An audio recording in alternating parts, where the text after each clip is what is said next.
Hey, it's Wes with NRF. I'm standing in front of a dense, it's mostly privet and honeysuckle thicket. I'm trying to get to that tree right there. You can see it's in bloom, and it's got a big old, I think it's got both, looks like winter creeper, and there might be Virginia creeper. The winter creeper is an invasive that chokes trees out, and then poison ivy is, of course, poison ivy. All right, just a quick progress update. So I cleared a couple good size, well, one good size privet, one good size honeysuckle. Get up to my tulip tree. You can see I've got just about every stage of privet growth. You see these in your yard. You can grab it out. Oh, it looks like I lost a little bit of the root, but you can get it out usually by its root, especially if the ground is over here. We've got a slightly larger one, but then you can see slightly more mature one here.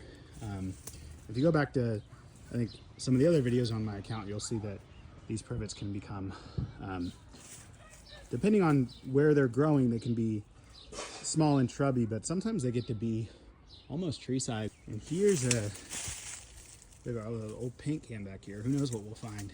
You never know. Here's a good sized privet. And another one here and another one there. So I step back here. I cleared, well, this is gonna make it look not very clear. I cleared this section. We're maybe halfway to our tulip tree. We're just opening it up. All right, look at this.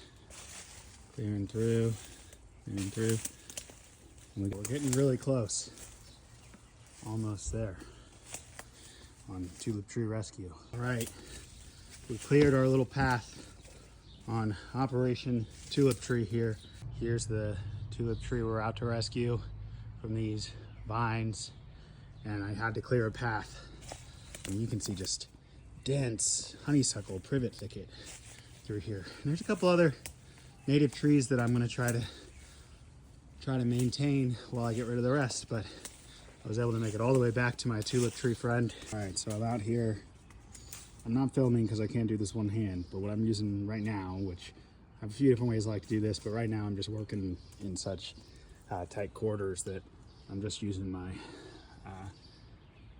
clippers here, and I'm cutting out sections of the vine, 6-inch sections where I see them, and I'm keeping the vines so I can throw them in the trash.